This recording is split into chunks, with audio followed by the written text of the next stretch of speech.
Well, can I say, like, I had a secular Jewish friend in college who saw Lion and the Witch in the Wardrobe with me, and he was like, "Wow, that's a really nice." All those kids were struggling with having no father in the home, and they projected it into this talking lion character. And I said, "Do you realize this is just some big? It's just a giant allegory for the gospel?" And he's like, "Oh, come on, you Christians, you see everything through the lens. Like, Jesus isn't everywhere, guys."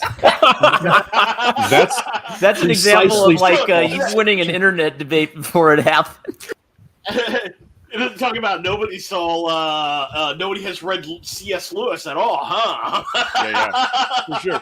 So, ladies and gentlemen, this is Wednesday. This is another episode of the Mattriachy. We started that off there with an old classic there from Matt Krotz, who could not make it today because his house is blowing away. So, hopefully, Sad. Well, that's okay. He can be here in spirit. In spirit. Hopefully, he's supposed to be here next week. So he's going to Oz. He's a long way from Oz. I'll put his Kyrie characters on my screen just so he can be here with There we us. go. He's here in spirit. In seriousness though, those our Florida peoples, they're out there.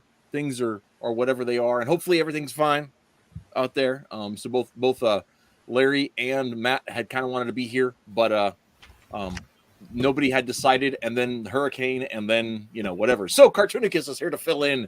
You've been here 3 weeks in a row, man. I know. I'm getting exhausted. Oh man, Matt, imagine how I feel. I know. It's my name this every week. Yeah, I'm kidding. It's a it's Twitless's Comics Creators Club. I've decided to just leave it that way. What do you think, man? Hey, it sounds good to me. I'll as long as you don't call it Twitless's boredom outer.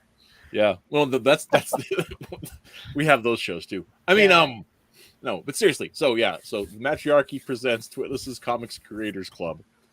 That's a mouthful. That's a lot of letters.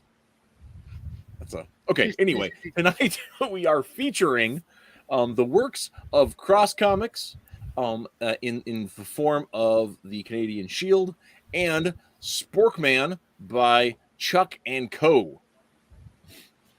And so, So, did everybody do their homework? Yes, actually, I did. There will be a quiz.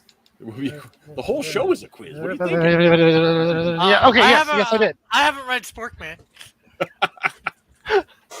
Tony Sizzle is here. And says, "Oh, Rick, I can't believe it! You killed me here." I don't have a copy. It was in the chat, Rick. You're going to need it. I didn't see the link. It was posted last weekend. And actually, it's a whole thing. It was a huge shared file. Thank you, Chuck.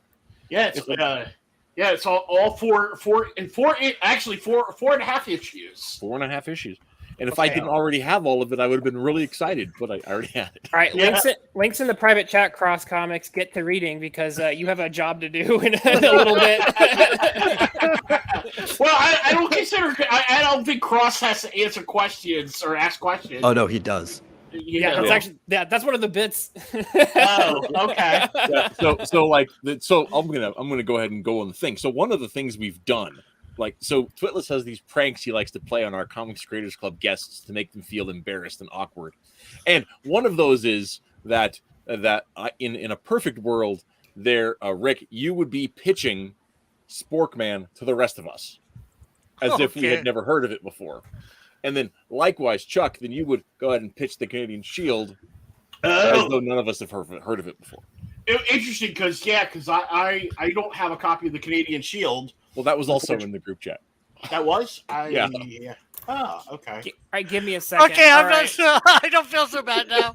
All right, give me a second. Both y'all got a little bit of work to do while we get ourselves ready here. All right, Canadian Shield's in the private chat as well.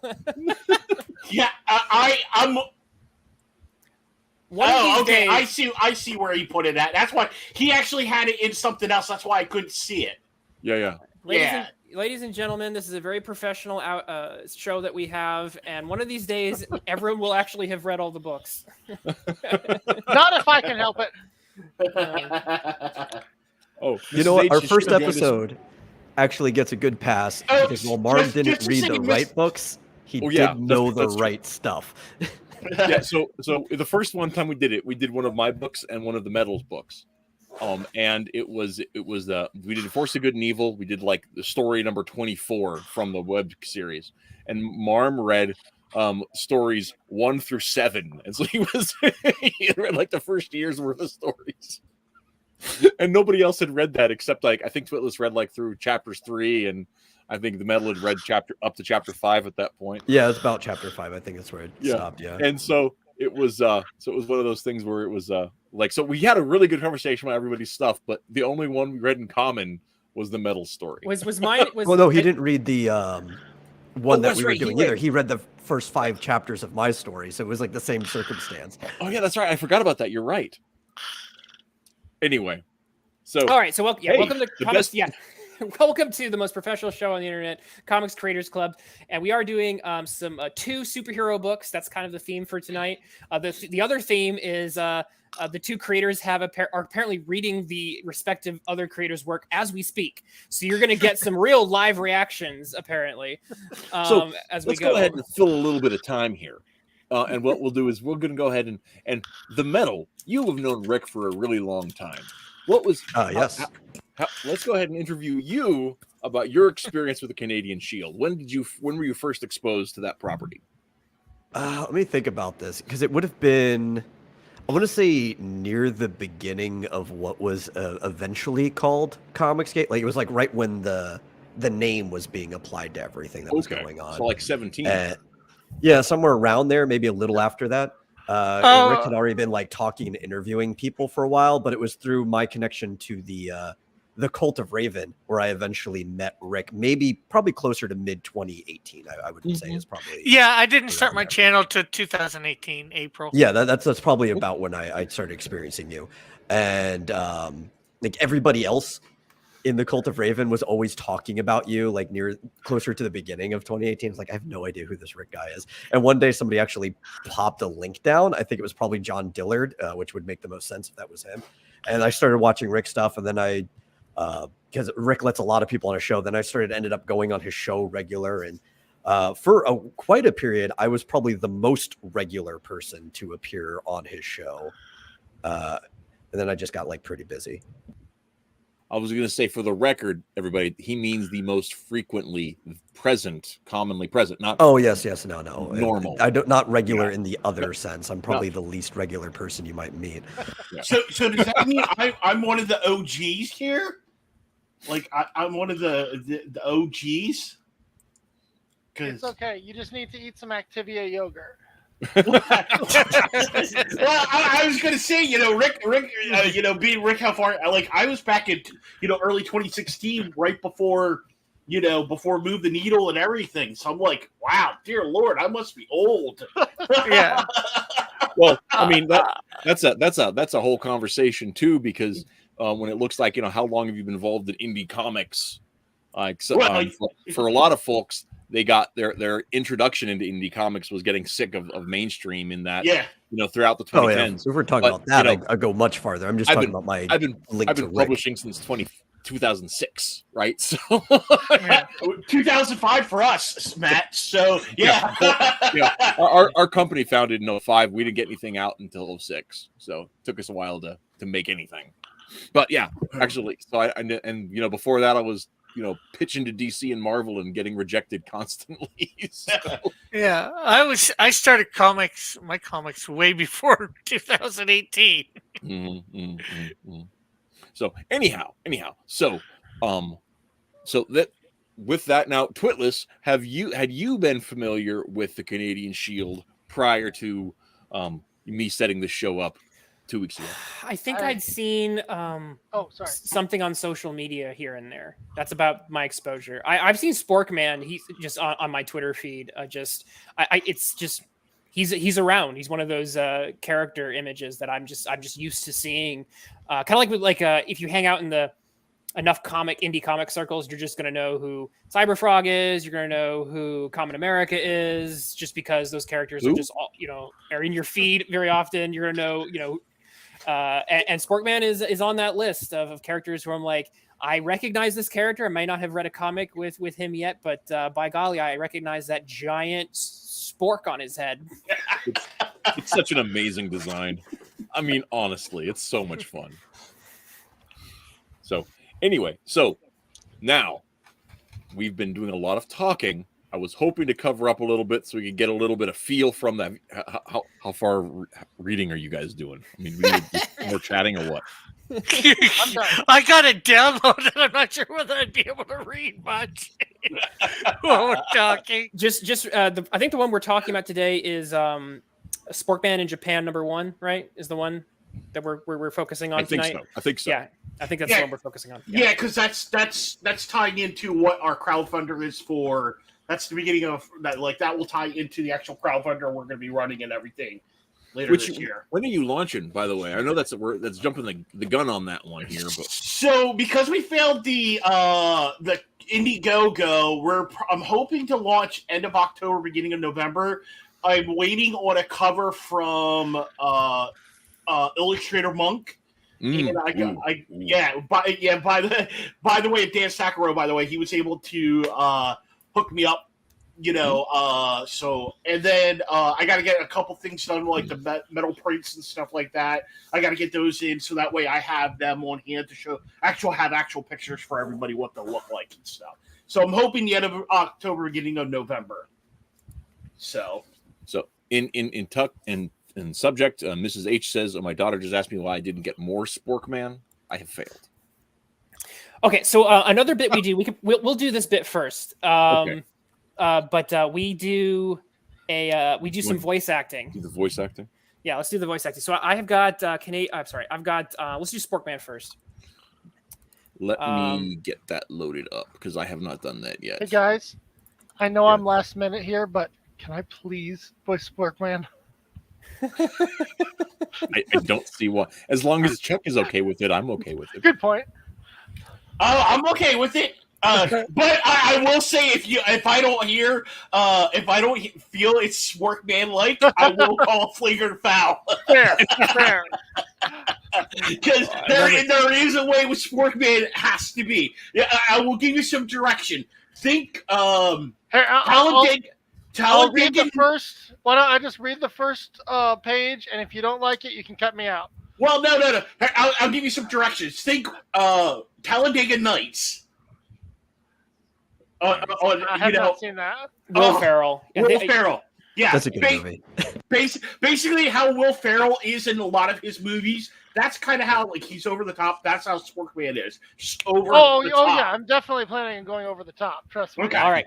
Okay. So for the casting here, because I think we'll read like the first 7 pages. That's a good and we partly the voice acting is a lot of fun. The other thing that's cool is that it gives because we're going to show a couple pages on screen, which hopefully will allow people who are not familiar with your book to get excited about it. And we usually end at a moment where it's like, hey, dive in and go and we'll put links in the chat for people obviously to go and pick up these books afterwards. So it's a celebration of your work. It's an in-depth engagement, but it's also just there's a little bit of promotional in there and some fun. So the first 7 pages I think is a good chunk to do if you're okay with that. Yeah. We need a Sporkman voiced. There is like a guy in a suit who does some talking. There's a lot of voices there. So you have Sporkman. You have our League of Superheroes, the Doug Commander, who actually assigns. You have Natsumi and Tatsuo. Yeah. So we need someone to play a respectfully an old Japanese man, and then we need someone to play maybe not quite so respectfully a Japanese woman, and then. Let's see here. We got the business suit guy, and then we have 2 air traffic controllers. So I think we got enough for everybody on the panel here.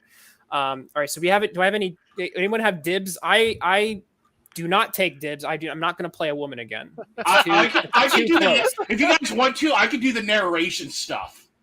Well, that sounds fair. That works. I will because I always pick on Twitless for not having a gravelly, barely voice like me. I will play the woman this time. Okay. If you wanted, I was going to volunteer, but that sounds way more funny. So, so basically, go ahead. I was going to say I'll do the old Japanese guy. All right, sounds good. All right, I'll play both air traffic controllers. That might be fun. Okay. All right. All right. All right, so you guys know it does start off basically. It And then the does one start person off who that, actually knows Japanese in the call probably won't voice any Japanese person. As it should be. So just to let you know, cartoonist, the guy that is Sporkman talking in the first page. Yes, by the way. I figured. Okay. All right, just so you know. All right, here we go. All right, so before we jump into it, in chat we do have some people want to say hi too. So Abigail's in here. Good to see you. Nano Reaper says, "Where's the Quaff and Queenie when you need them?" Yeah. We don't have enough diversity and representation on our panel, but you know, I don't even know what that means. Yeah, I don't know what that means either. I mean, It's all right. I'm It sure sounds- we'll it get a sounds vaguely Japanese pickle pornographic. soon enough. alrighty. So if you want to share my screen, I have it pulled up. Or there we go. Okay, so 1, 2, 3, go. I thought my first trip to Japan would be like a vacation. Well, at least that's what I've told everybody. So far, it's been anything but. About a month ago, I was invited to join a superhero exchange program. It was developed as a way for superheroes to learn about their cultures and different crime-fighting techniques. I'm always game for trying new things, so I signed up, and that's how it all started. 2 weeks earlier. Here we go. Twitless is already cringing now. Yes. Duh, duh, duh, duh. So who's going to be the who's dude. doing Metal. the dude? Metal. Metal. Okay, let me see if I can actually see the screen. I need to move which monitor this is on. Do you need to zoom in a little bit more? I can zoom in a bit. I just need to change monitors. It was on my main one, not on my side monitor. There we go. Okay. It's like a good afternoon, Sporkman. We're glad you could make it. No problem. I'm looking forward to seeing more of the world. Well, here's your first chance. Clunk.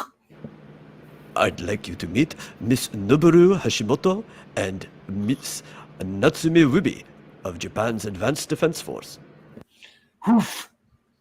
Well, hello, Miss Wasabi.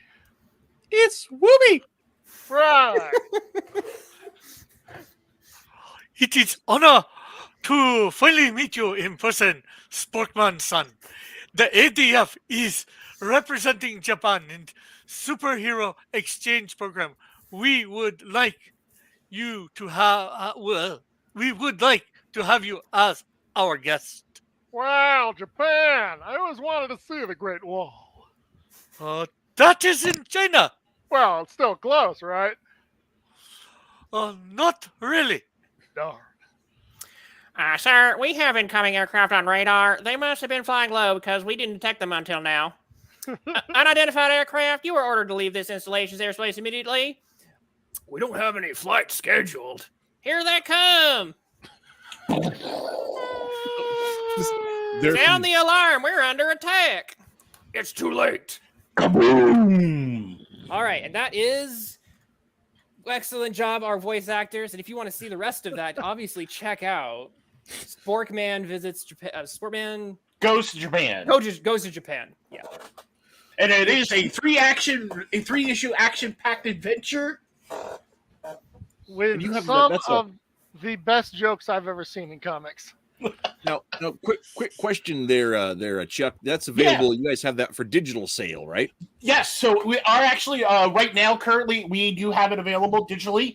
It is on Global Comics' website. We've actually decided to move everything over there, basically to have all in one platform. So we do actually have all 4 issues. Plus, we just put up there about 2 weeks ago our little ash can that we had of a 10-page issue called Sporkman to the Rescue, which That's a had fun never one. actually been featured before anywhere available. We have Wilford Brimley in chat who says, "Oh no, it's a stream with Reese and Professor Twitless. Are they going to talk about video game comics and how Mario was a jerk with a heart of gold?" No, that was last week. Today's voice acting. So yeah, may or may not fit your current Which I like to programming. think I did. A very So, tasteful Professor Japanese Toad. businessman. Matt, I'm gonna go ahead and grab you the link for the digitals, so that way people can get them. Now we do also have them on print. If you go to getsport.com, you can grab them in print, and we'll ship them right to you. Alrighty. Well, let's back to our regularly scheduled programming. So what we normally do is after we do the voice acting bit, and we'll give Cross Comics a few more minutes to think about doing a short elevator pitch of even if what he's just seen to pitch it to the rest of the world there, and we'll just roll with it. It's fun. But before we do that, let's talk a little bit to the panel. And normally what we do is we start off and talk about what we liked about this comic, anything that we thought. Any questions that we had. Sometimes this is a great moment to talk about the books in a little bit more depth than sometimes you do on other streams. We also usually give our creators an opportunity to ask us a question, because as I know that speaking for myself as a creator, I'm a bit of an egotist, and I just want to know that, Reese, did you notice that joke I put in that panel? Did you note, what did you think of this thing? As creators, we all have that thing we want our audience to notice or to give an opinion on. And so that's another thing we like to do in some of these discussions. But let's start off, Cartoonica, since you really are loving this character. Tell us what you liked about Sporkman. Well, first of all, hopefully, Chuck, I did justice to Sporkman just then. Not bad, not bad. Again, I knew Twitless would be cringing when he realized I was going to add Patrick Warburton. You do Patrick Warburton for everyone, though. I was going to say, you sounded like Patrick 100,000 Warburton. It's your like favorite voice to do. I do. I love that voice. Well, let's be honest. He has a really good voice. Yeah, there we go. Nice. Yeah. You'd probably play a woman that way too if you cast him. Which would only make it funnier. It's like like John Cleese in a dress. He just still looks like John Cleese. That's what makes it funny. Anyway, yes. I love the jokes in this. I love the dialogue, especially the recurring joke with the way he continually gets everybody's name wrong. It reminds me of something Twitless and I have been doing in our own comics, Super School, with a certain character. You mean Captain Stupendous? Yeah. Oh, yeah. Getting Brad's name wrong, right? I just really appreciate the craziness of this, character who everybody else looks up to and thinks is supposed to be the greatest thing in the world, and everything he's doing, even when he does win, it's because he's bumbling through like an idiot. Well, I wouldn't say he's bumbling through like an idiot. Yeah, so like I'll throw back on that. People think he's bumbling through like an idiot. You know what I mean? It's the other way around. People think this guy is the most outrageous hero, stupid, idiotic, and stuff like that. But you realize as they get to know him, as you read the other issues, he really does have a heart of gold. He is a hero, 100%. And he's not doing anything to be stupid or a fool or anything like that. He is Sporkman 100%. I'd say Interesting. I'd say it's a bit of a mix, because like he does act goofy, but he also lives in kind of a goofy world, and so like he kind of matches with the his fellow goofy characters. I think he goes a little bit further than some of them, but he's not a moron, and he is competent. When he gets into a fight, he knows what he's doing. But to me, he felt like he was very, very competent at what he does, but a lot of times he's like a fish out of water in other environments. Exactly. Actually, and that's what he's really good at what he does. Well, and it's like some of the stuff he does, like he's excellent fighting with sporks on his fists, but honestly, who the hell fights with sporks on their fists? That's the absurdness. Yes. Yeah. No, I think it's perfect. But I mean, it's one of those things, like the capacities and the strength that he has. I mean, like Sporkman to the Rescue is great, because it's one of those things where everybody's panicked, and Sporkman, because he's absurdist, he finds the one solution no one's thought of. And grab a check, and and not to say you guys are wrong in some ways, because a lot of times, people just think he slips up and he's just like, he's so absurd, and they think like he's never taken. That's why everybody just doesn't take him serious, and it's like, no, he is very competent and stuff like that. It's just that he, like Twitless said, he lives in such an absurd world where everything is so, like, the whole point of Japan is, yes, he's a fish out of water. You know, Right. he is not used to being in Japan, and the way our version of Japan is it's like what Americans would think anime. Japan would be like, oh, it's all anime and manga. We It's go like over there, and Kappa that's what Mikey. Japan is. No, that's actually not what Japan is. But he thinks, you know what I mean? People think that. You have stereotypes, those stereotypes. We're playing up those stereotypes. And Well, that's one thing that I actually really appreciated was the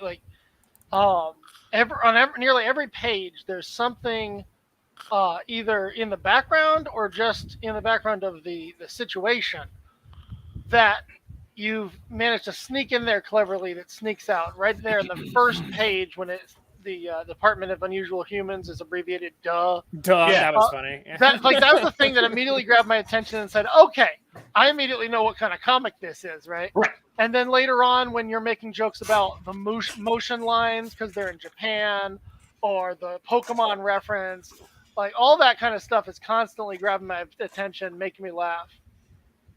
And this is really a throwback for people. You know, I had one person make a comment about how, like, oh, it's so stupid and ridiculous. And it's like, you don't even understand Japanese culture and stuff like that. But if you understand what we're homaging and what we're, you know, Right. because it's all about fandoms. You know what I mean? I mean, and I know those who know me, I'm a huge fan of anime, manga, like so many different things. And it is not about making fun of Japanese culture. It is showing love that these things are so absurd, but they're great things. Right. And we're just taking those elements that we love and we're kind of making our own spin on things. Right. So, if I may, Yeah. I drew a picture that I think encapsulates the nature of Sporkman's character, and that I shared this with you a while back ago, but this is something that I think hits on it, Mhm. which is this little one page like mini comic that I did. Yeah, Because Sporkman believes, he's a true believer. 100%. My character expositioner does not understand what Sporkman believes. Well, and that's the thing is, like, a lot of people say, well, what's his power? And he'll tell you, I have the power of the spork. You know, and it's like, okay, to us that would sound very absurd, but to him, that's his power. He's the one that believes it. You know? Let's jump Go back to ahead. chat. Let's jump back to chat for a second. Nano Reaper says he is just sporking it till he makes it. Good one. Abgel says this description reminds me of Kappa Mikey. That's what I thought of too when I was reading it. It very much reminded me of the show Kappa Mikey. And I don't even know what that Wilfred is. Brimley, typing from his place down in the 9th circle or 8th. I forget which one he's in. I'm awaiting for several fights to happen. Frogfather versus Gay Father, Twitless versus Professor Geek, Micah Curtis versus Wait, and Reese versus a Common Scissors. So he's just broiling for some fights. Well, in fairness, there, Mr. Brimley, I did lose the giant caveman beard recently. He did. He used to have a very long Jesus beard. Yep. And new person in chat, Deli Cake Art says, "Good evening, all." Oh, hey. Okay. Side note, totally side note. While you're at Global Comics looking up Sporkman, go over and check out Delicake's comic, which I can't remember the name of right now. Am I a Monster? I think it's called. It's like super heart-wrenching, like tragedy stuff. It's so good. It's so Ooh. good. I like some good tragedy. It'll make your innards like Yeah.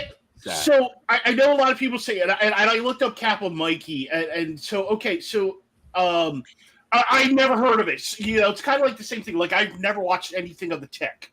Like, I've never watched. Really? Because I was about to say this reminds me so much of the Tick. Yeah, so like I've never watched anything of the Tick. I've never watched, but the thing is, we're huge fans of, say, like Monty Python and stuff like that. So that's where our comedy is coming from. You know what I mean?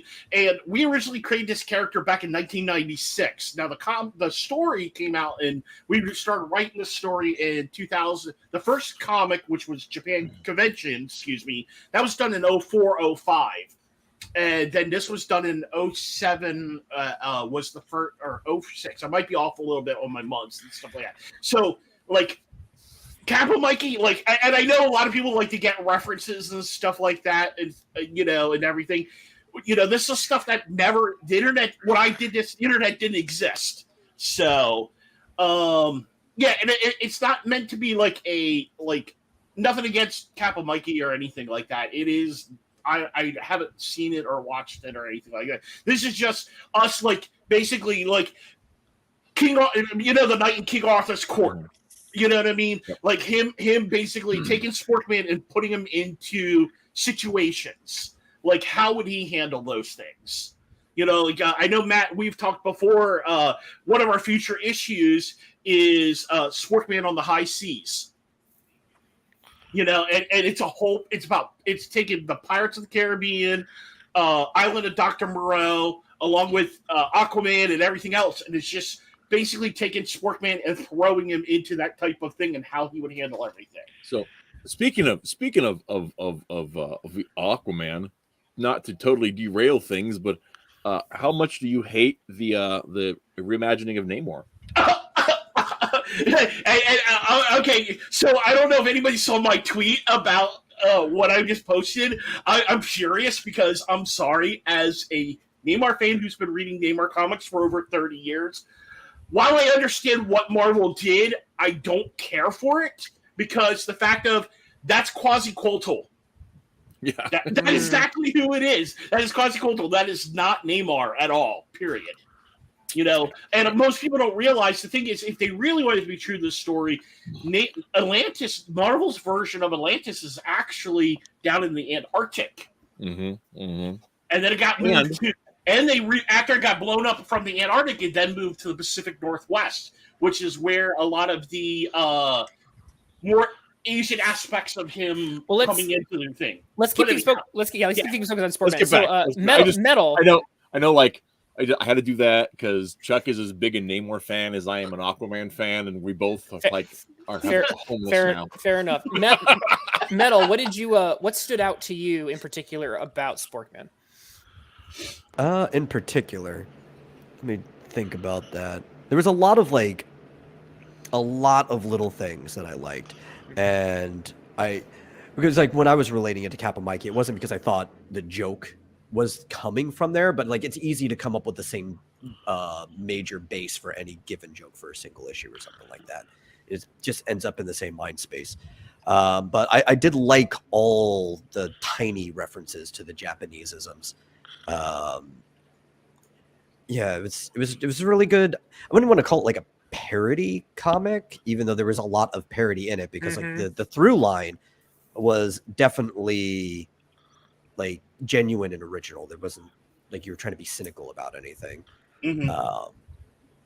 But if there was anything that stood out to me the most, it would probably be not the weeabooism, but the Westabooism. The Westabooism, right? So, because when he goes there, it's an exchange program, but like the other people are just as interested in his Americana as he is to be there.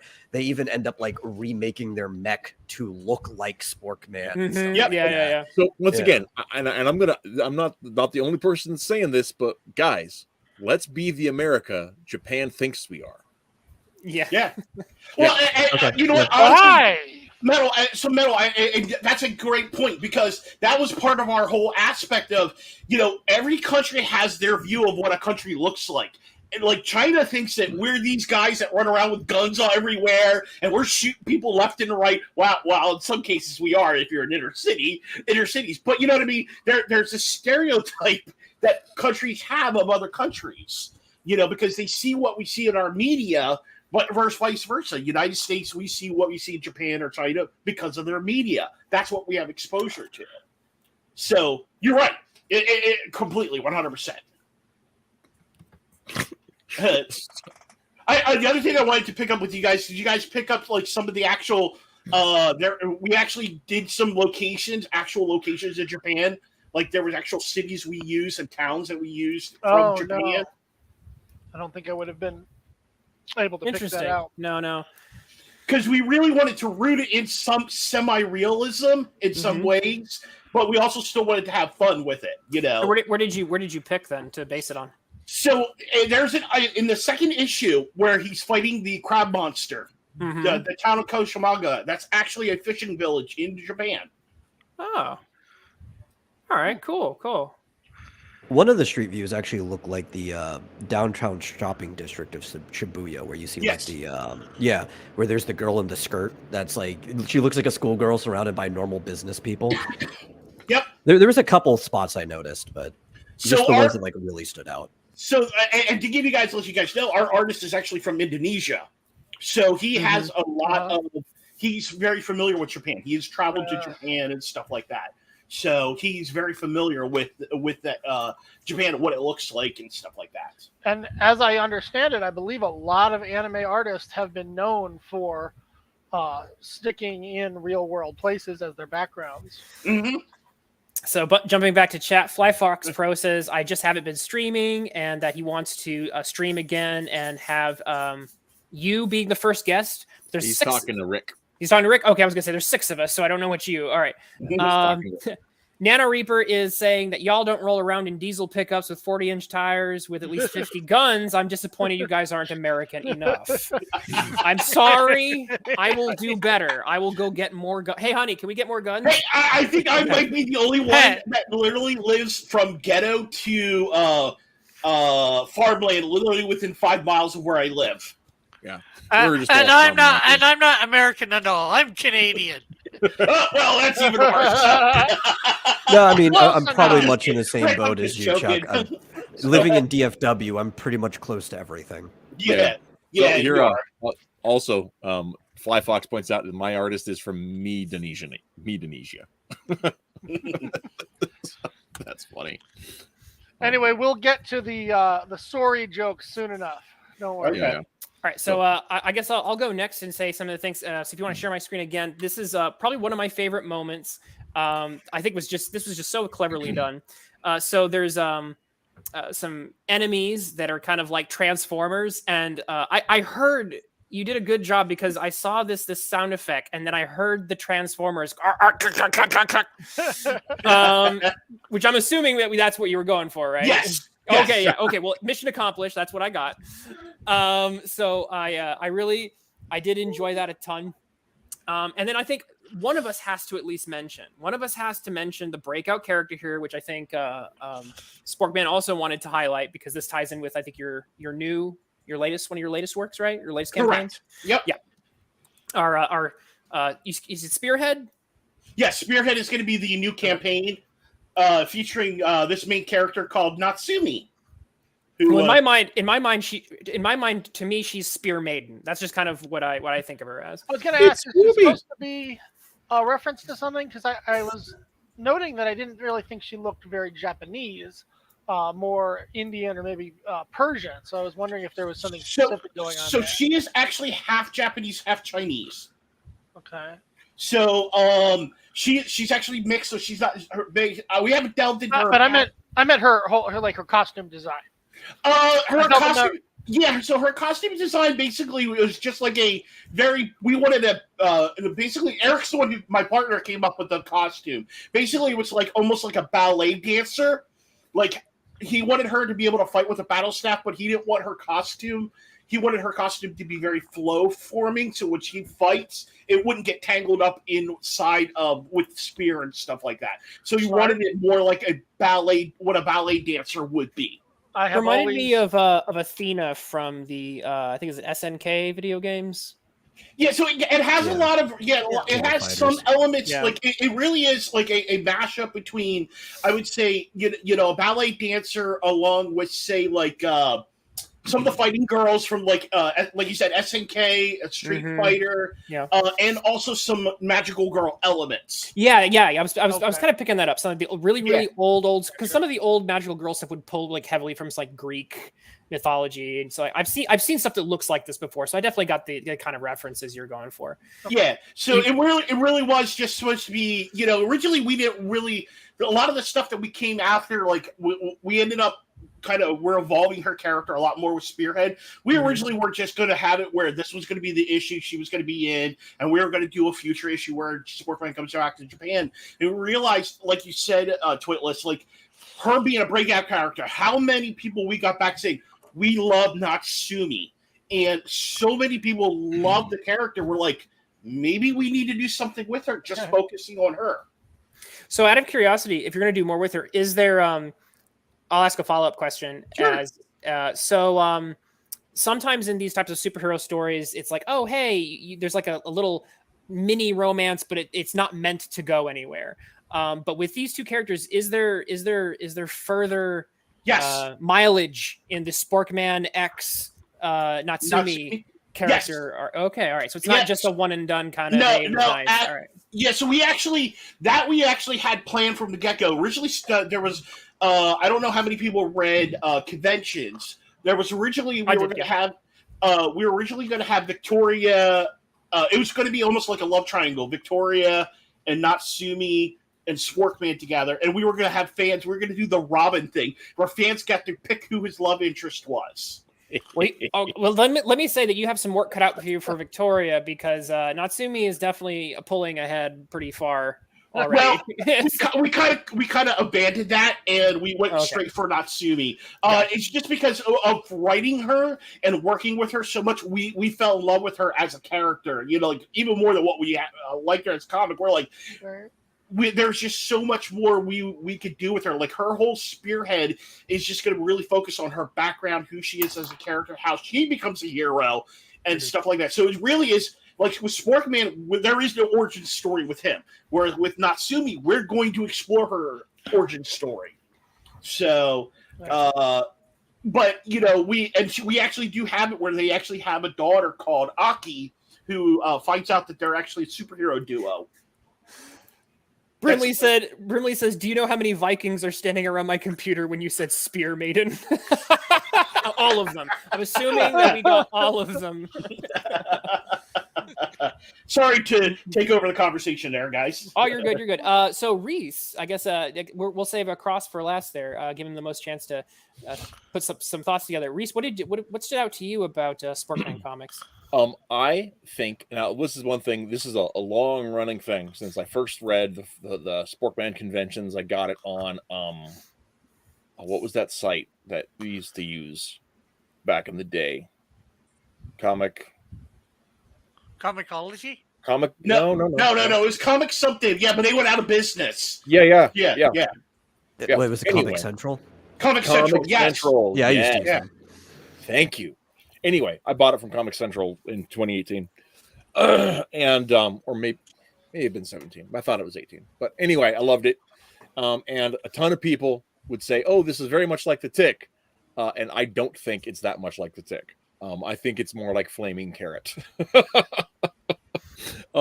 because there is the Tick is just so tough that he ends up being competent, whereas the issue with the Flaming Carrot is that Flaming Carrot's like full on like insane, but he is more intrinsically skillful with what he does. One of the differences is that significant differences is that Sporkman, it has like a solid moral core. Like he's a good man involved in this. He's altruistic, and the Carrot is not. The Carrot is insane. So, but as far as the way that the comedy is used, the way it plays on it both. One of the great things I think you guys have done with this, and I think it's true in conventions. I think it's true in Sporkman to the Rescue. I think it's true in Ghost of Japan, is that it both fulfills and subverts the expectations of the genre. Yeah. Oh, that's a good point. Yeah, and that's a hard thing to do. It's really easy. I mean, it's difficult to fulfill the expectations of a genre. It is easy to subvert the expectations of a genre, but to do both things at once, so you get a comic that's both equally solid action superhero comic and really funny. Let me add on to that. Yeah, I read this book and I was chuckling at times and cringing at a couple others, but I definitely got the humor of it. But then I was also like, it was a straightforward action story too. And so the comedy did not go so far that it broke the stakes of the action storytelling. And the action storytelling didn't go so far that it completely erased the comedy. So I think you walked that.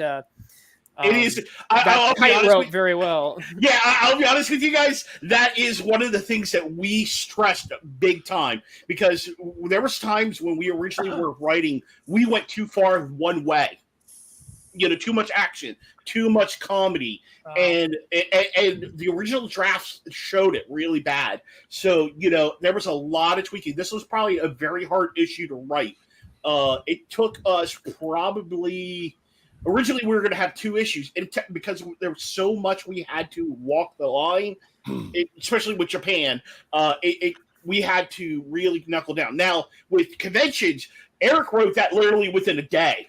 That one more leans more into the comedy of it. But you guys funambulated pretty well, which I learned this week means to walk the tightrope. Actually. Oh, okay.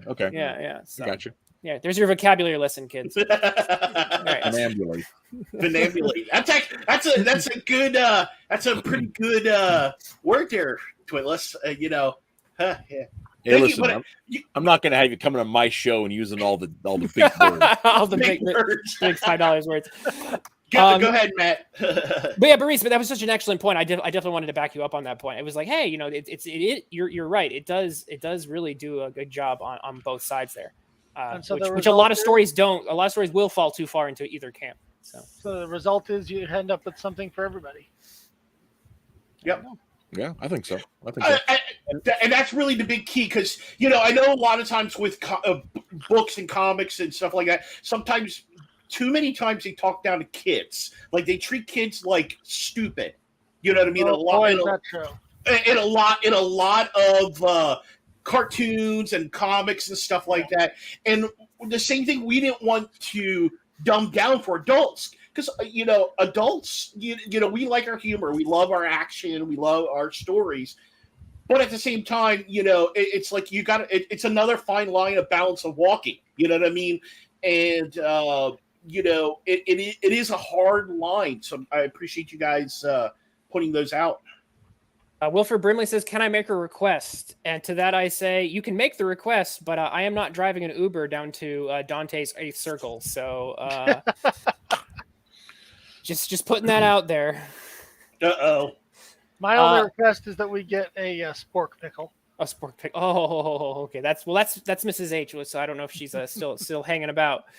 That's for her to decide what she wants. Yeah. There we go. But Cross Comics, do you have anything to weigh in here? And are you ready to do an elevator pitch, even if it's completely off the cuff? Well, I am ready to do the elevator pitch. I obviously got the first 7 pages read a bit further, and then skimmed through the rest to try and get a somewhat of an idea of because I wasn't sure how long I was going to get to read it.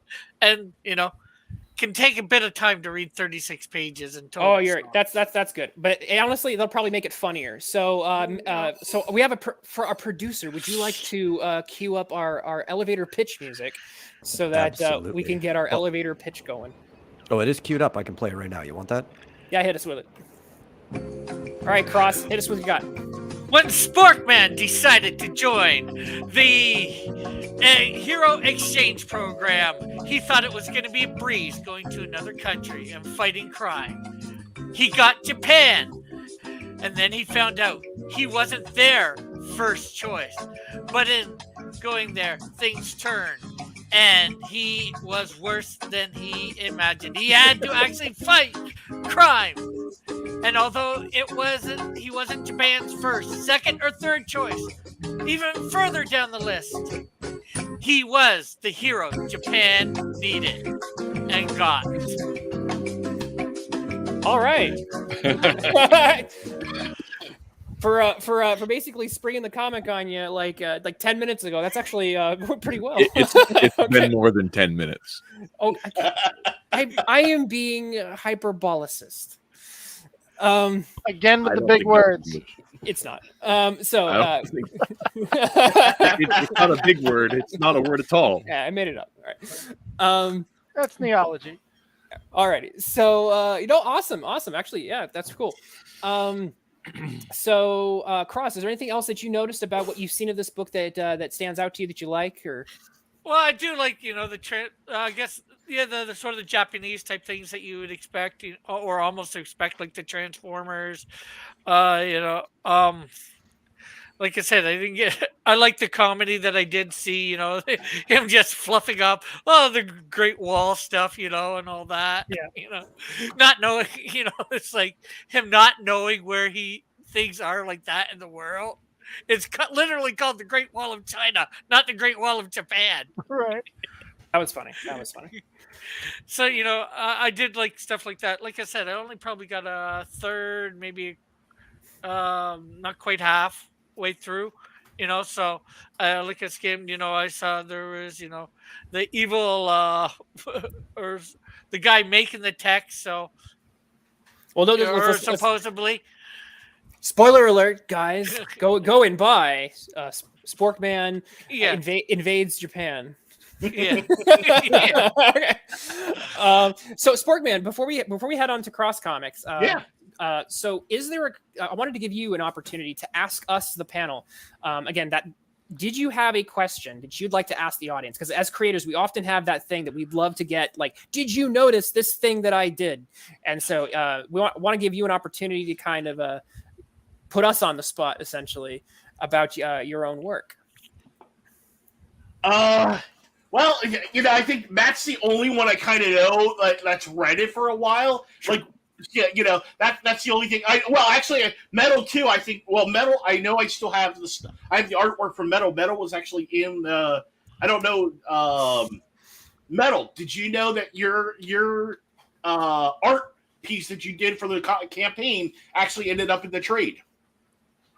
I think I've been told since, but I didn't know initially because when we were doing the whole little contest thing, it seemed like only one person's was going to, and I think the dinosaur one was the one that won initially, but Dinosaur. Yeah, Arlick Huffle's Arlick Huffle's art. Now that did not make it in, but yours did. Oh, cool. So I will say that. I didn't know if you knew that or not, but let me see here.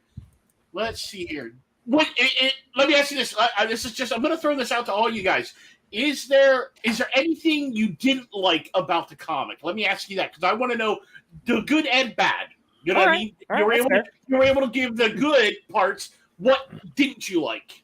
Okay, that's I respect you for asking that bold question. All right, roll up the sleeves. What didn't I like? Man, I'm such a negative person that I'm really surprised I can't think of anything I didn't like about it. I'm scrolling through here to see if I can find something. Yeah.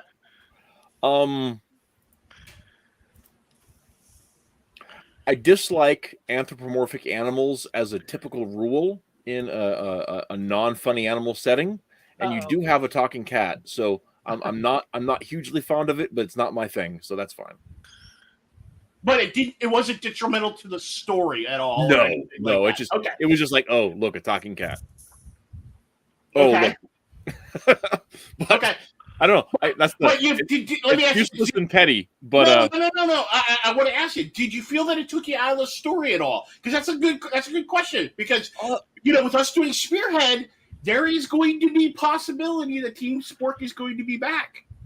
I don't know. Okay, so a little bit, which is weird because the existence of cat girls in X Dynamos Chaos did not take me out of the story. Okay, I sort of expect anything to happen in that comic.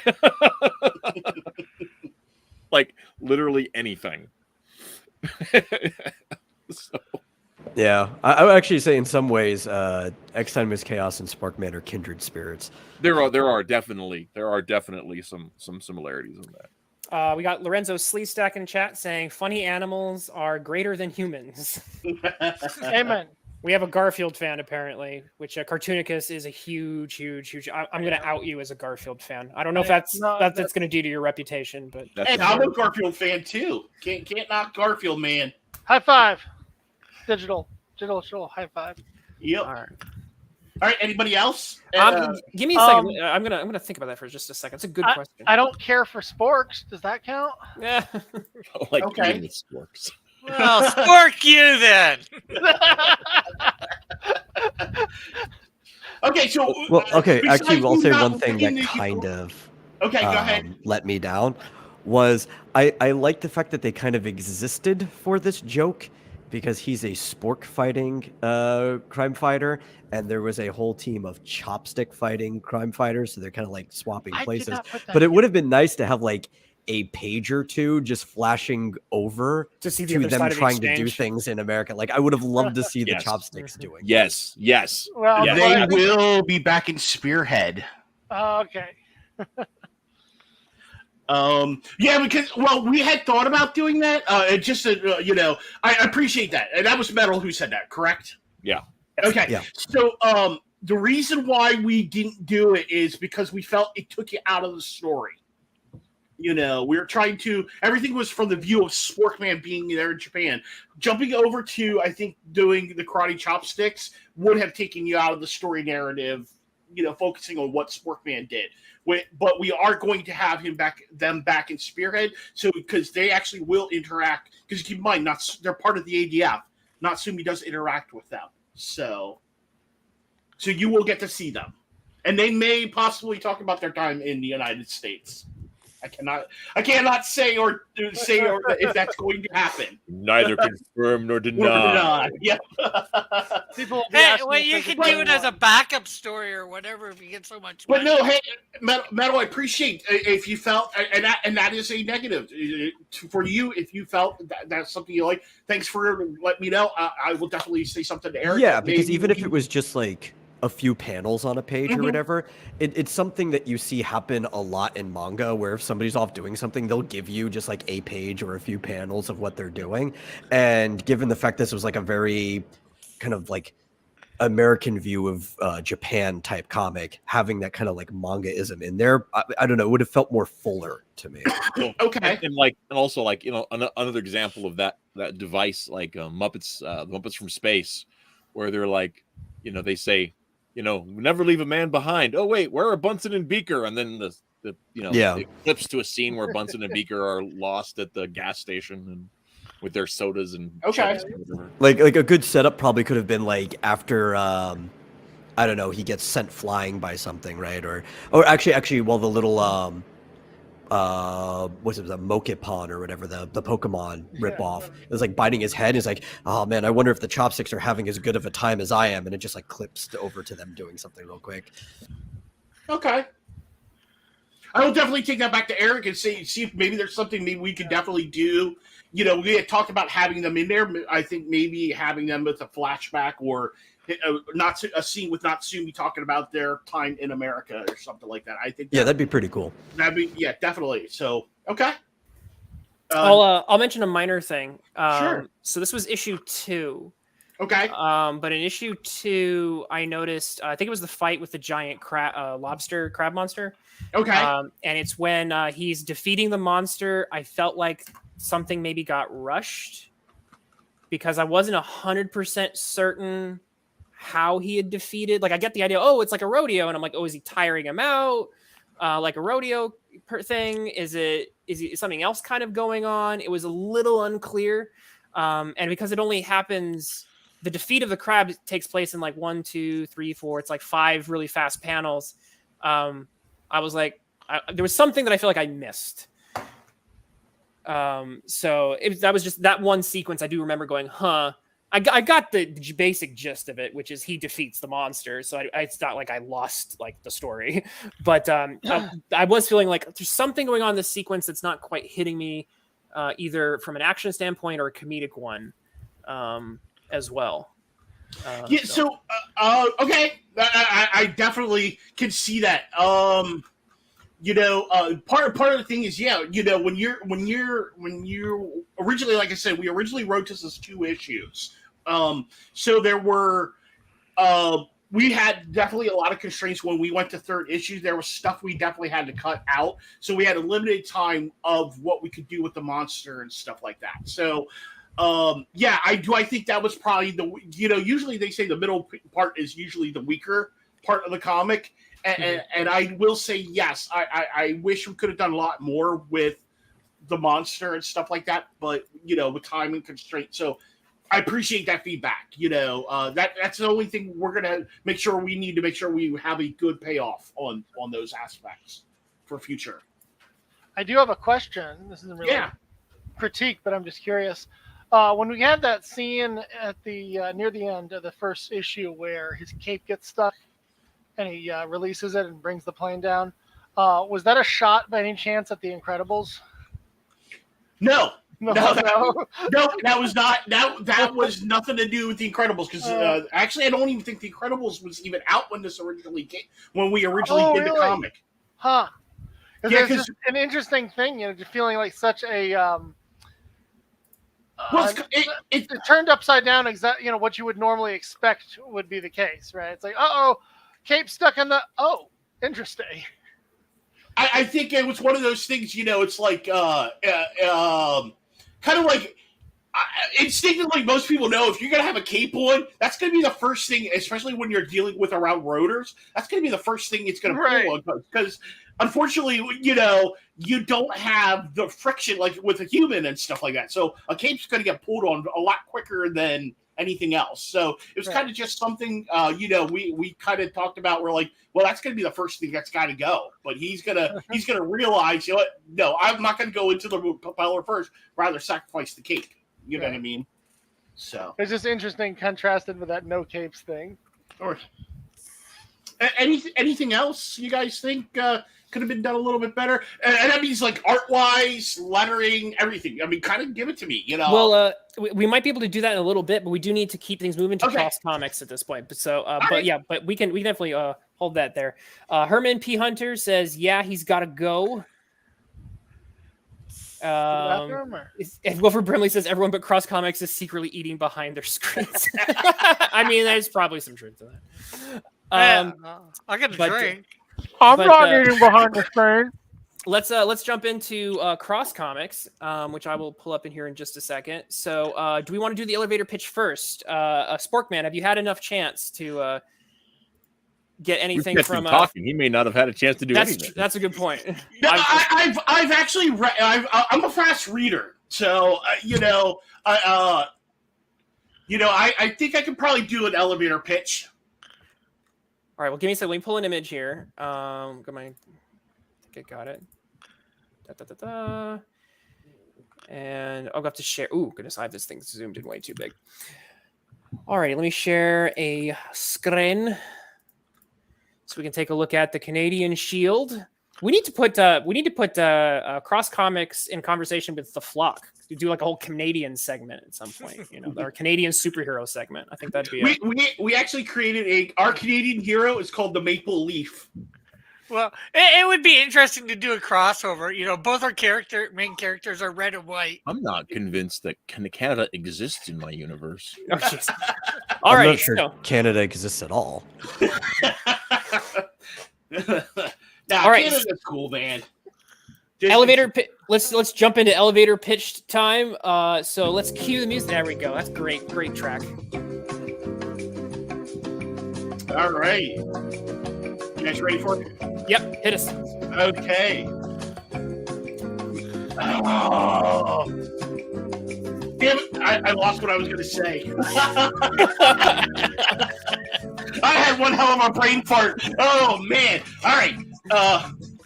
That'd be the best pitch ever. Yeah, exactly. That's it. I'm going to buy this book.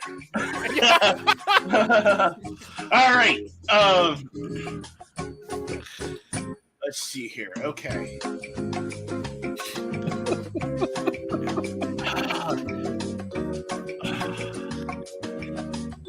I was gonna say a man of faith who's out. A man of faith who's out of time and place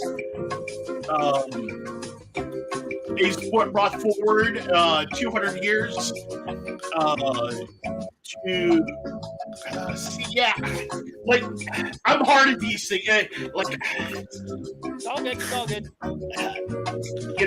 Basically, I would say, man of faith brought 200 years and he's given superhero powers by the Lord, and he goes through his journey of learning who he is as a man and in life, and as he is a man of being a hero, and learning to understand his powers and how to use them for the Lord.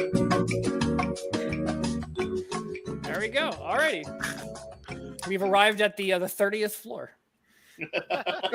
So I think if you're already 30th? feeling a little anxious about it, the elevator music actually probably makes it worse. It's like being on a game show. It does. Yeah, the thing I think it is like when you have this idea of what it is, but then sometimes when I'm put on a spot like that, my brain goes. That would, honestly, when things go awry, you get more entertainment. So honestly, it goes perfect either way. So. Well, I know before I did mine, I was sort of practicing a little bit in my head over and over and over. Well, again. see, like with us, with our comic, like we're so used to we've done it for so much. It's easy to do our own stuff, but when I mean for yours. No, that's what I'm saying. When you're trying to pitch somebody else's comic, and you have I know Rick and we've talked about his comic and and what it is, and it is an excellent comic. But trying to pitch it when you not pitch, when you're not overtly familiar with something constantly. It's all good. It's all good. It's just part of the fun of the show. I know. It's funny. It's like I feel like I'm like, oh man, I'm like, It's okay. No, that's what I'm saying. The elevator music is even better because it drives up the anxiety. Exactly. Yeah. So you just get negative 50 points. It's okay. You don't win the version of the home game or Rice-A-Roni, the San Francisco treat. It's all right. But alrighty, let's jump into the still a number. Yeah, let's jump into Canadian Shield. Okay, so we actually do some voice acting here. So I'm trying to remember who in our first couple pages who we have to. You basically have three. The one Angel on the first page. Yeah, we got Angel, Canadian Shield himself, or Man Like Cougar, and then another Angel that will probably. There's also the voice of God. Yeah, but that's not till later in the book. I don't think we'll get to it by then. So, we'll do a few pages. So who wants to be our first Angel? So many people are lining up to be the messenger of on high. I'm doing a thing. Hang on a second. I really have to skim through this one quickly for time. This Angel is called Keeper. I will voice I'll do the first Angel. Let me just put it this way: you guys will have to decide who you want to subject to Patrick Warburton. What you just said is one of the most insanely idiotic things I have ever heard. At no point in your rambling, incoherent response were you even close to anything that could be considered a rational thought. Everyone in this room is now dumber for having listened to it. I award you no points, and may God have mercy on you. That's one of my favorite scenes in any movie. I love Billy Madison. It's not because of the elevator pitch. No, it's mostly because Twitless said, "We'll give you negative 50 points," and then I was like, "I feel compelled now." I'm sorry, Chuck. Please stay friends with us, Sporkman Studios. Okay. Where it's all in good also, fun. I didn't realize the whole clip was in there, and it was really savage, much more than I intended. Yeah, I was gonna say, I was like, this is just going so hard. But once it got started, I couldn't stop it. Oh gosh. I thought it was. I okay, so back to what I was saying is, I'll do whatever voice you want to subject to Patrick Warburton again. We're not okay. Man. Oh, that has to be the Shield. Oh, jeez. Okay. Oh, I don't think I can do another main character. Or who wants to be Man Like Cougar? I apologize. I had to really read this quickly, so It's all good. It's all good. Spork, who do you want to play? I was going to say I can do the Angel.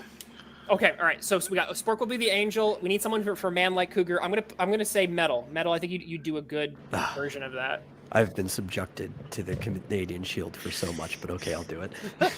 Okay, so Twitless is being the first Angel Keeper, and Sporkman's being the second one, Messenger. All right, that sounds good. And then metal is being shield. We'll roll with it. Okay. Welcome to the Hall of Time, my friend. I trust that you know the You're maker not sharing as... it. Oh, I'm not sharing it? Crap. Yeah, very professional show we have here today. Oh, so someone else has got it. All right, so. Welcome to the Hall of Time, my friend. I trust that you know the maker as a friend. What? If not... What's going on? What's going on? What? Someone's got their mic on. Music started playing out of nowhere. Okay. If not, come on in. Still, maybe this tale will speak to you. In this place I keep track of time for the creator. But right now I've been instructed to start you on following the journey of one starting a new direction in his life. That one is man like Cougar. All right, so actually we need someone for the narration. Well, Okay. the narration No, that's is the same person. Is it me still? Okay. Yep.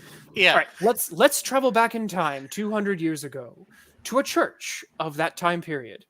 If we look closely, we can see something very odd for that time period. We see that there is an Indian in the church of the white man. But even more strangely, we see that this Indian is praying to the god of the white man. Let's listen to his prayer. Dear Lord, God, thank you for what you have done for me.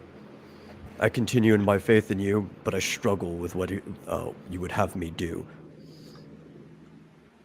As I am an outcast of those I grew up with, and I was taught by because I have accepted you in my heart, and those who claim you despise me because of my heritage. The creator of all... No, this is the order it's still supposed to go. The creator of all there is, if you will show me the path that would make me a warrior for your kingdom, What is this? He has disappeared. Where has he gone? For now, let's move on. The power of one. To the year 2050. To a secret complex of the Canadian government, where a group of researchers have just completed making a skin-tight suit. Oh, we need a couple scientists. I can be a scientist. All right. I'll be the other. Hang on. Let me look at the thing here. If there isn't, is it a couple or just the one? Just the one. Might be just the one. Yeah. Finally complete. Angel again. Oh, that's all. Okay, that's right. That enhances wearer's agility, speed, hearing, sense of smell, sight, thinking, reflexes, and durability. It also protects the wearer from a wide assortment of weaponry. All right, do you want to keep going or do we want to stop here? You can probably do one more page. Two more? Okay, we'll do one more. Okay, that's good. Intense heat and intense cold. The suit also gives the wearer the ability to fly with great speed, making the wearer into a virtual Superman. All right. So let's talk about the Canadian Shield, which it's got a lot going on there in the first few pages. Okay. Nano Reaper says that Canada not only exists, it's the First Nation person, according to Justin Castro. I'm assuming that's Justin Trudeau. Yeah. Yeah. Alrighty, so Cartoonicus, or actually let's go the other way around this time. Reese, what did you think about the Canadian Shield? Talk us through it. They put me on the spot. Believe it or not, this was I've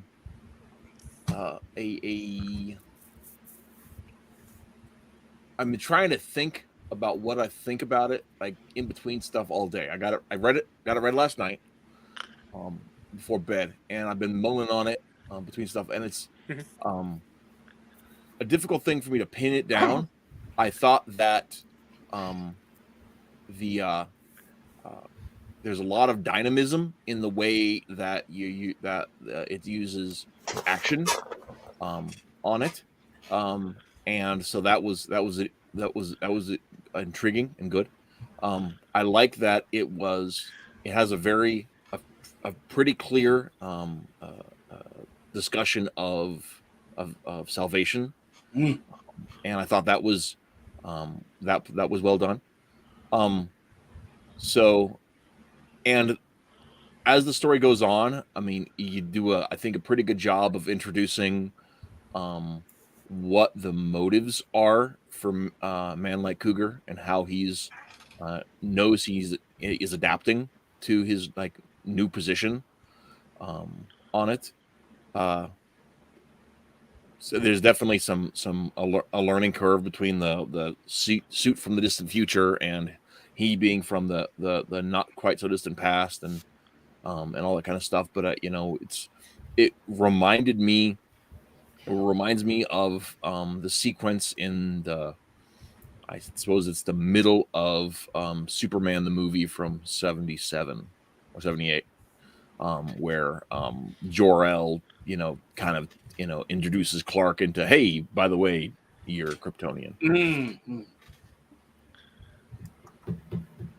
So yeah, so I mean, so it does it does it has some similar vibes to that. So yeah, I guess that's where I'm at with that. Well, I'll follow up. So let me share my screen again, because I kind of love this exchange, this sequence right here.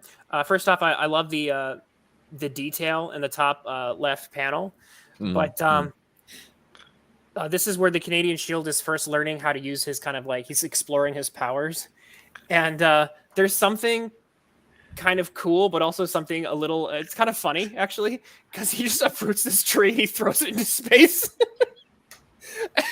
And I was like, what'd that tree do to you?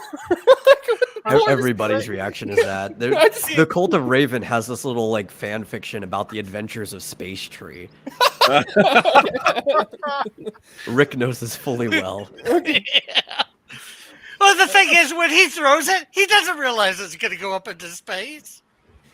Heck, he's half surprised he's lifting it. This poor tree's just minding his own business, and suddenly he's just, out amongst the stars. Think about it this way.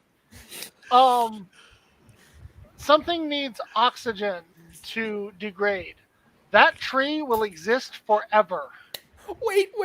Nana Reaper said it's the Canadian Space Program.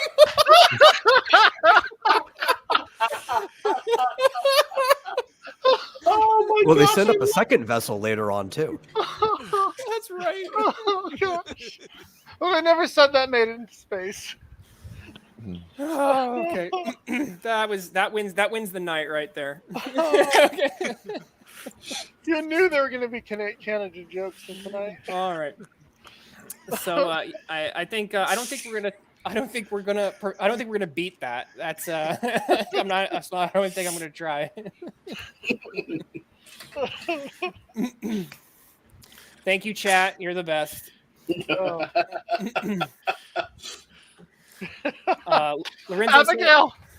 Abigail says, need Spider Pickle to meet Space Tree.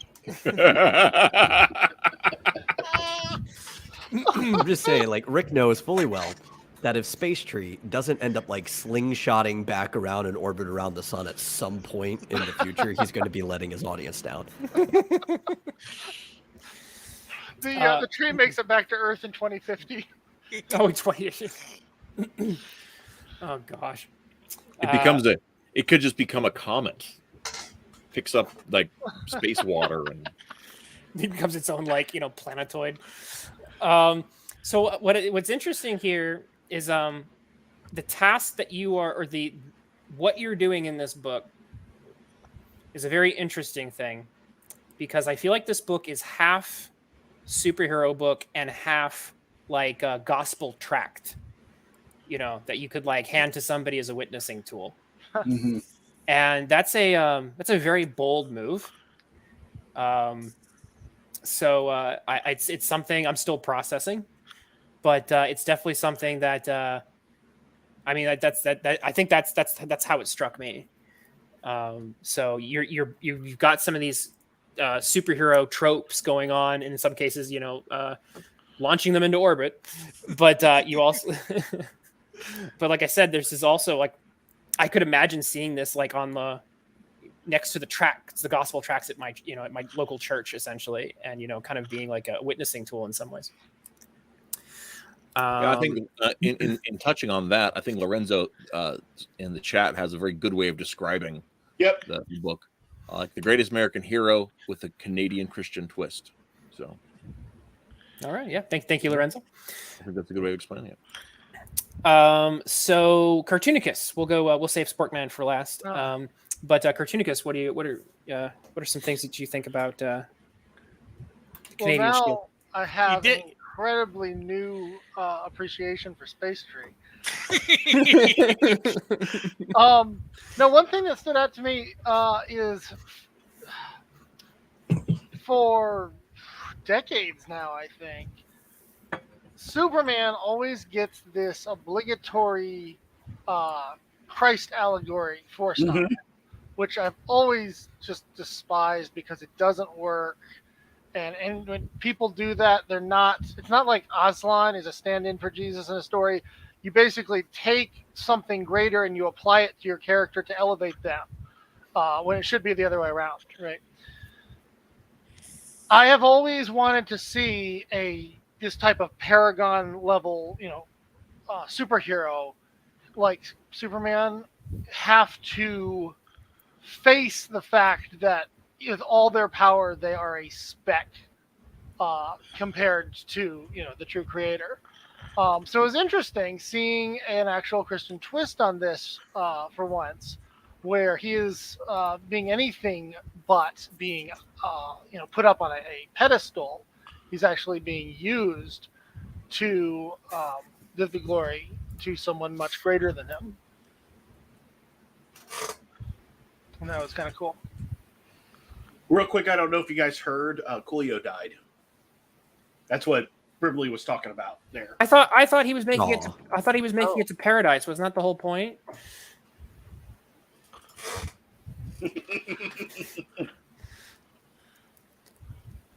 Wow. Some old metalhead says, "I'm just going to quietly hang out here in the back of the room." Shush. Oh, oops. I probably shouldn't have said that out loud. Whoops.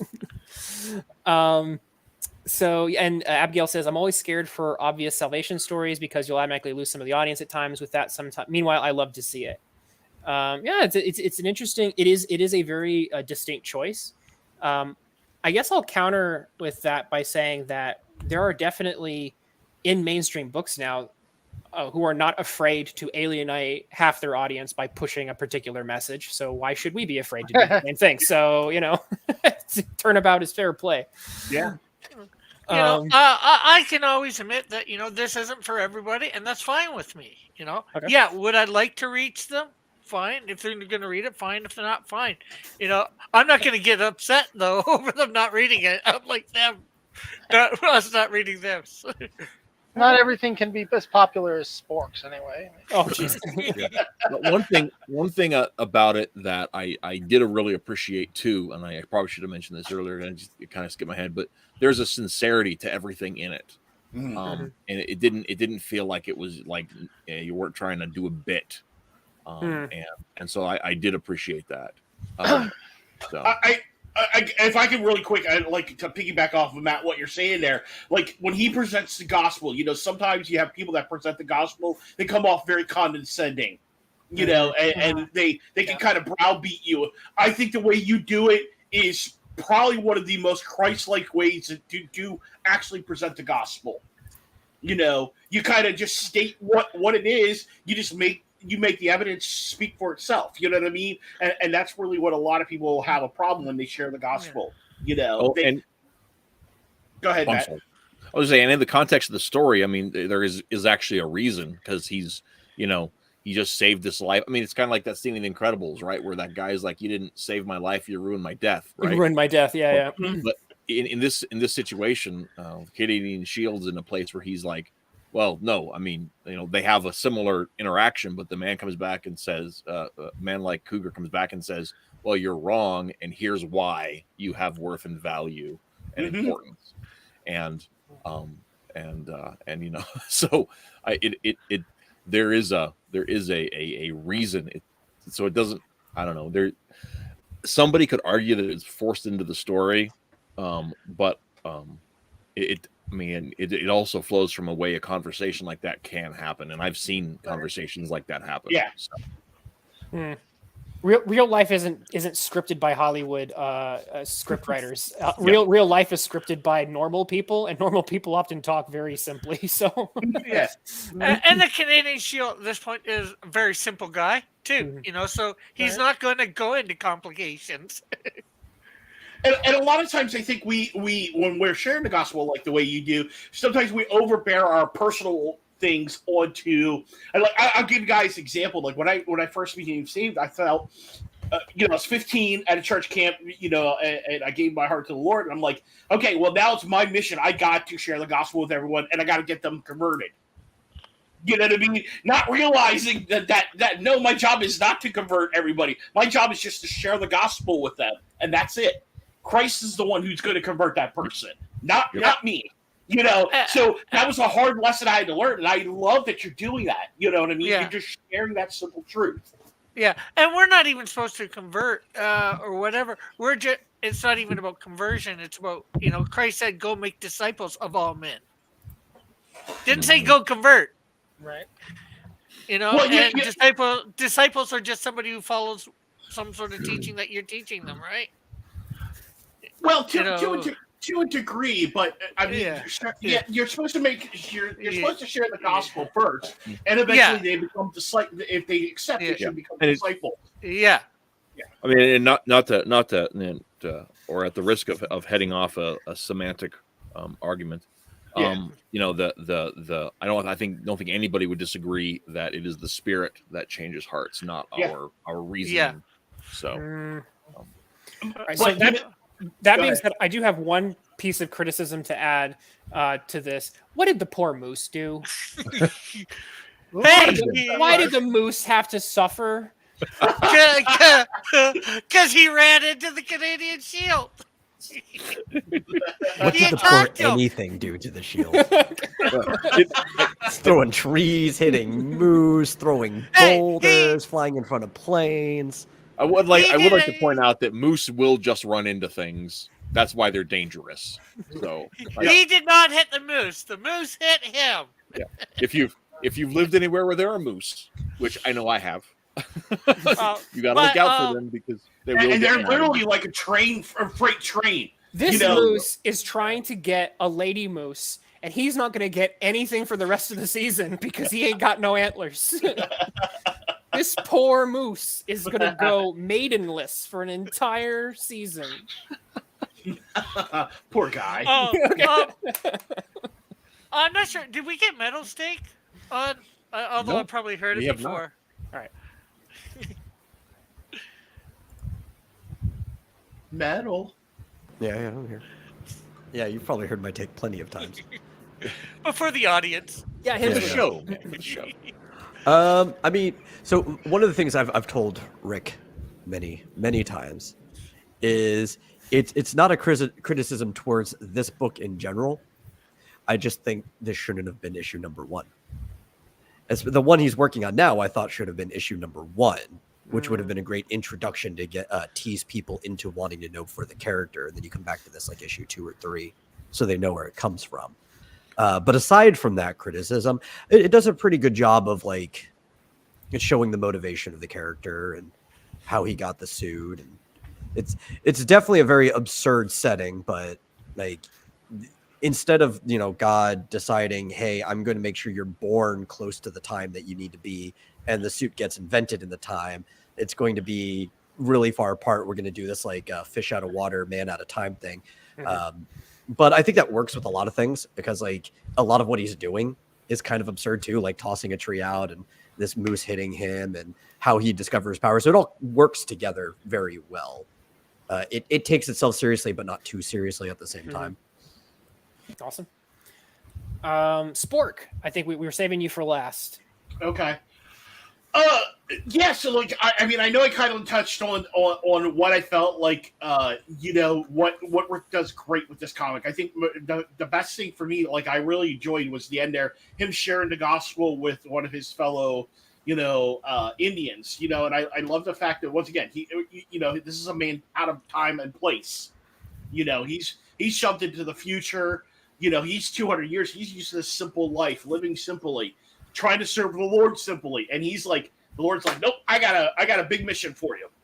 You know what I mean? And I love the fact that you did that. You basically took him from this simple life, and you like, okay, well, I'm gonna make it. You know what I mean? It's gonna be your life's mission that you're going to do things for me. And he gives them those abilities. I love that.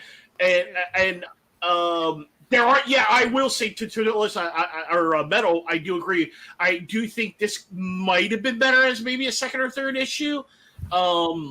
Because you're explaining how he is as like how he becomes that way. I think I definitely think that we should have got more of him being the Canadian Shield first before getting his backstory and stuff like that. But he fights such a good villain with Toxico in the next one that Rick's currently like finishing up. Oh, okay. Yeah, so that I do agree with that assessment. Other than that, though, in terms of the actual story, I have no problems with it. What you did was just fantastic. I know we had this talk when you were on my show the last time. I love what you're doing with it. We need more Christian comics. You know what I mean? I think we don't have enough of them. And I like the fact that you didn't take the Bible Man around. That's all I got to say. So, I guess Bible Man's good for kids, but Bible Man just makes me cry. Yeah, you're doing more of like a Samson character, which works better for a superhero, right? The power's not his, it's given to him. He's kind of making a pact in a way by asking God to give him his path, and he follows it. It's a better route to go with a character.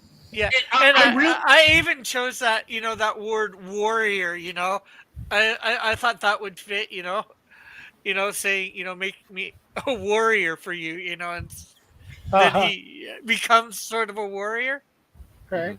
In fact, I was wondering, the fact that this technological suit has been dropped in front of him and he has to put it on to become that warrior. Is there a reference being made here to the armor of God? I wasn't thinking about it probably at the time, but there could probably be definitely some sort of analogy made. Okay. See, I'm looking at some of the debate we have in chat regarding Bible Man, and I have to bring up. No one ever talks about the OG Illuminator. From Marvel Comics. Marvel Comics, yeah. I actually have I have all 3 issues of that. You have the? Oh, you do? Okay. Yeah, we need to do like a deep dive, like book club style review of the Illuminator comics one of these days. I'm good. I'll be honest with you. I've actually never heard of it. And being a Marvel fan that I am, I have never heard of the Illuminator. It was co-published by Thomas Nelson and Marvel back in like 93, 94 or something like that. There was a time where Marvel was okay with essentially like making a Christian comic. That's how far things have gotten. Yeah. Wow. Yeah. I actually made like back in my custom action figure days in high school, I made a little custom Illuminator action figure. I sculpted the helmet and everything. It's awesome. Yeah. Tony Sizzle brings up the Confessor from Master City, also a really good one. When Kurt Busiek wants to write something well, he does, and I don't think he is a man of faith, but he's one of the few writers capable of being respectful to a man of faith, and that takes real writing chops. Because most writers, when they try to write something religious and they're not religious themselves, they fail so epically. Yes. Or if they got some sort of axe to grind. The other person who I think does a really good job is Matt Hawkins from Image. I don't know if he's done some stuff in faith and religion, and he's had some Christian themes and stuff like that in some of his. Yet he's not a believer. He's a staunch atheist, but he's done a really good job with that. So, like, my only question is, so, like, was he actually the Illuminator? Did he actually preach the gospel, or like? Not much. It wasn't mostly him. It was like the guy at his church. It was like an old. Okay. So because he's a teenager. I mean, it's a very young thing. And I haven't read it in. It's been a while. Years. I remember the demon being like really spooky when I was a kid. Oh yes. Yeah. Okay. I'll definitely have to look into that because my thing is like for most cases I've always come across God, like Yahweh, Jesus, and is never mentioned either in DC or Marvel. and this is like the first time hearing it. Like, I've never seen them mentioned at all because Yahweh does not exist in DC. He does, but he doesn't. A concept of him. Yeah. He's called the Presence in DC. Yeah. Well, I mean, it's complicated. Well, Marvel has the one above all. But I'm surprised for Marvel. I know that's what made it. That's you what made guys it are interesting. reminding me of that unexpected episode of the X-Men cartoon with Wolverine. Oh yeah. Well, they didn't. Marvel helped produce it, but it wasn't in their main line. It wasn't part of their continuity. Okay, and like sort of. I mean, in Illuminator, Illuminator takes place within the Marvel universe, but the Marvel universe doesn't necessarily include the Illuminator, right? So like there are references in the story to it's like the Kool-Aid Man comics that Marvel did back in the 80s. You have to remind me of those. If you read the Kool-Aid Man comics, the Hulk and Spider-Man are real characters within the story that they're telling in Kool-Aid Man comic. But if you go read Spider-Man, he's not wondering about what's going on in Nebraska with the Kool-Aid Man. Right. So that's the Illuminators like that. Like it makes reference to the other Marvel, some of the Marvel universe stuff existing just as side notes, as newspaper clipping headings and that kind of thing. But the Illuminator isn't mentioned by any other Marvel property. Right. So it's in this nether space where how that worked out. I wouldn't know. I was watching McGee and Me. Yeah, I found out about the Illuminator through a Christian music program on my dad's satellite TV. I'm like, what? Marvel did this? And then I went looking for it at my comic shop. Found out there was 3 issues. Interesting. He actually is a mutant. I wouldn't say he was a mutant from reading it myself. Yeah, I don't. Well, but Marvel, according to Marvel's wiki, he is a mutant. Yeah, that's some retconage right I there. was going to say, I just happen to have it sitting right next to me. There you go. Remember, Marvel decided that Santa Claus was a mutant and then took it back. Well, that's true, yeah, because even there's a lot of things Marvel's done. Like, for instance, like I was going to talk about this. Like Namor, for up until the 90s, he was never referenced as a mutant. It was only in the 90s when John Byrne took over, because of X-Men being so popular, they decided to love it. They decided. I've been looking for this. I didn't know where it was, and all of a sudden I found it. I'm finding all sorts of things. All right, let's take it back to sorry, Rick. Yeah, but anyhow, that's how I that's what I felt about it. I thought it was really good. So So can I add a little bit of graphic design criticism here? If you can scroll to the very top page. Graphic design is his passion. Yeah, sorry, I get it. No, it's not. But not at all. But I still got to which point page this out here just for the future. Just go to the cover. The cover? Yeah. The first cover, yeah. The first or second cover? First one? I do just want to point this out.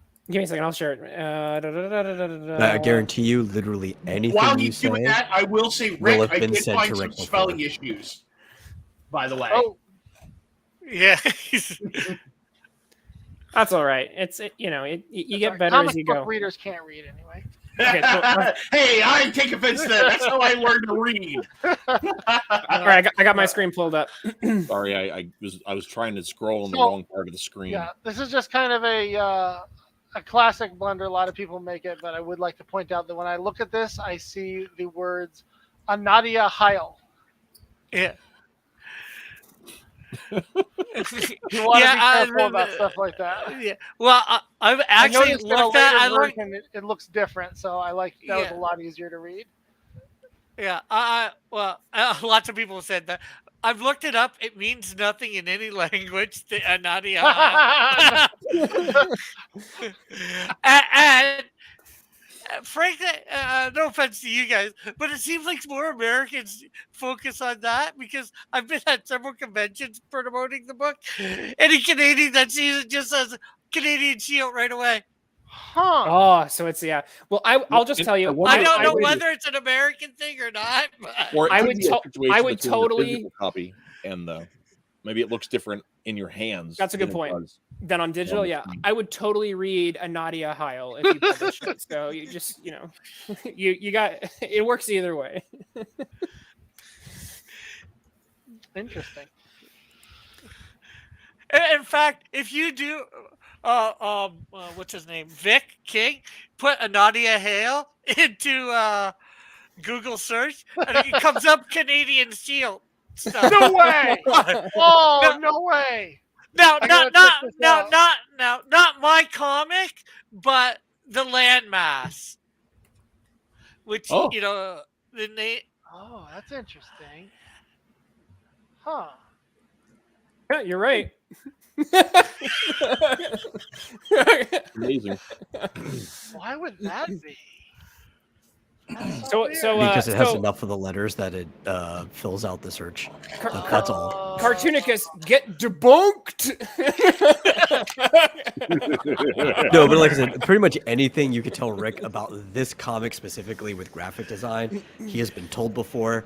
Between many people, including some of the people that helped him work on this, like John Dillard and me, we've been on his streams so many times.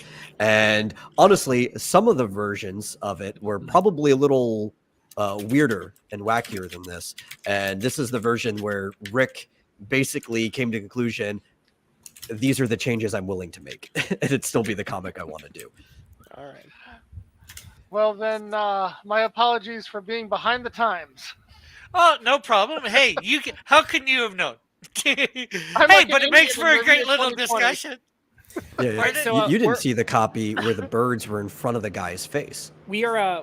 I think we're just about at 2 hours, so we probably want to bring things to a close. I think some of us have work tomorrow morning, but I definitely want. I think we're at a good stopping point. Excellent. Even though we had some bumps in the road early on, I think it made it even more entertaining at times. So that's what one of the things I love about these shows. Thank you, Cross Comics. Thank you, Sporkman, for sharing your work with us. It was very very good Thanks of you for to do having that. Oh yeah. We hope you had a good time. That's one of the fun things yeah. about this show. It's just meant to be just a fun celebration of your work. And to allow creators to really just enjoy creations outside of the usual advertising space. But probably don't have to ask if you guys have something to shill, because I think we see it right in front of us. So Well, but I technically do. I've got number 2 to show. there you go. Yeah. All right. Yeah, and I have Spearhead here. So Do you want to share a screen? Do either of you want to share a screen of something? Because we can definitely pop that up real fast. Rick's is Yeah. on his webcam. Yeah. Oh, there we go. Okay, yeah. But Spork, do you want to share a screen of Spearhead? yeah, give me a moment here. I'll get that going here. So I'm Okay. assuming that's Toxico, your villain for issue 2, right? Yes, it is. This Which is is a the fun cover name. for issue 2. And I've got another book on the campaign with it. Snowdrift #1, my next character. So 2 books on this campaign. You can go over to Indiegogo. It's in demand, but right now I'd like anybody getting it to go over to Kickstarter if they can. I've got a campaign over there. I'm trying to get it fulfilled, trying to expand the brand. So yeah, Canadian, if you liked what you heard about tonight and saw, go check it out over on Kickstarter, Indiegogo. In this one, he's actually fighting a villain. So you get to see some action. Snowdrift, again, is her origin. I like origin issues right at first. That way people get to know the character somewhat. Alrighty. Check it out. So sweet. All right, so to share. Whoop. Sorry, I hit the wrong button. That was That's me. okay. That was it. I'm sorry. Also, Rick, do you want me to go ahead and send the link to the issue that's on your website? Put that in the chat there. Yeah. Give me a Okay, I'll sec. do that quick. I can get it. I've got it already. Oh, okay. I had it keyed up just in case. Lorenzo And says he's hosting his own weekly variety show tomorrow at 8 p.m. Eastern. If any of you wish to join, Rick is one of the show's founding members. There you go. Is that the Sleestackians? I think I've popped in the chat there a few times. Oh, that's the number one. Okay, I gave you the link to so you guys can read it for free. Normally, Whoop. people have Oh, to whoop. pay for that. No problem. No problem. It's all right. I can Yeah. Delete it. I'm not going to complain about it. what the heck? Did not let me remove my own thing from the chat. We are a I can ban professional. myself. We are a very, very professional outfit here. We didn't just give away someone's work for free. Ignore that. All right, yeah, I got mine ready to share here, guys. Whenever you're ready. Okay. Well, Drac, I don't even know how to fix that. Reese, in the private chat here, I put a link There to we the go. Kickstarter if you want to put That's it. what I meant to get. I just looked the wrong thing.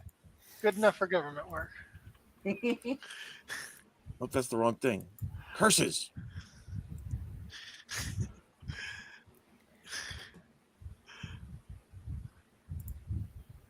All right, Reese. When you go to when you go to your chat in YouTube, not on StreamYard. Go to your chat on YouTube. Go to the right. There's a ... that'll pop up next to your message. You click on that, and I'll you can do that remove. quick. I'm going to jump off first. All right. That does actually look very anime.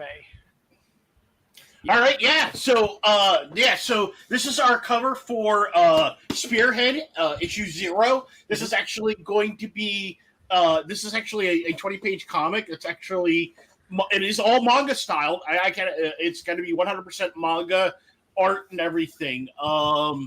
It is actually going to be wrapping up Sporkman Goes to Japan, and it's going to be kicking off Natsumi's story. So there is no Spork as of right now in this particular issue. You might have a scene or two with him in other issues, but right now we're kind of focusing more on Natsumi. We have the first 5 pages done already. We're looking to launch at the end of, like I said, October, beginning of November. We're going to launch on Kickstarter. We did do a Indiegogo. Unfortunately, it did not make it. But we're going to be doing this, and like I said, yeah. So that's the first cover. We actually have also a section cover done by Dylan Fagan. I don't know if you guys know him or not from Mythoverse. I've heard of it. I know of Mythoverse. Okay, so yeah, we have. He's been on the show before. Yeah, Dylan did. He did. When they did the Hallow Harvest books, he was involved in those. Yeah. He's doing some stuff with Ben Dunn over at Antarctic right now too. Here, I'll show you. This is his. Wilford Brimley says, "Oh crap, the Vikings are back." So, and then we're gonna have a variant cover from Illustrator Monk. So there'll be 3 covers for people to choose from. This one and the other one are going to be limited edition ones, where there are only going to be so many issues available. But yeah, so we're going to be launching. We're also going to have in the campaign, we're going to have some metal prints. We're going to have, if you haven't been able to get them in print, we will offer Sporkman conventions and Goes to Japan in the campaign for those who were. If you don't go to our website but get them, you'll be able to get them in the campaign. And we'll also have a acrylic standee in there too. So. All right. So when are we gonna get a crossover called Spork and Shield? We right now we got enough. We got enough on our plate.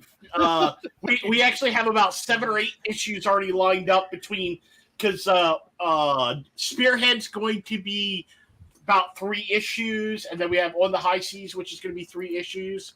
Then there's going to be Sporkman Goes to Hollywood, and then Sporkman returns to Japan, and then there's going to be Sporkman versus the Vampire. So, wow, so, yeah. Well, it'd be neat. Sporkman Goes to Canada. But we can always have we can always have the Canadian Shield meets the Maple Leaf. Yeah, because that's our Canadian character. Oh, Yeah. all right.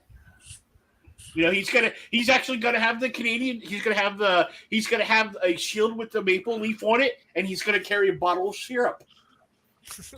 We need to have a segment where we get all the Canada in the same room. We get the Flock, and we get the other Canadian heroes. Get the Canadian Shield. Like I said, I think there's a whole panel we Wolverine can in do. there. There you go. I forgot. Niobe, I had there's my Niobe. gender bend Canadian shield. There we go. All right, yeah. There's quite a lot more material I thought there. that was another character. Yeah, well, that's from when I did on my first campaign. I did a fan art version, and that's what Metal submitted. Yeah, Rule 63 is the best rule. Best rule.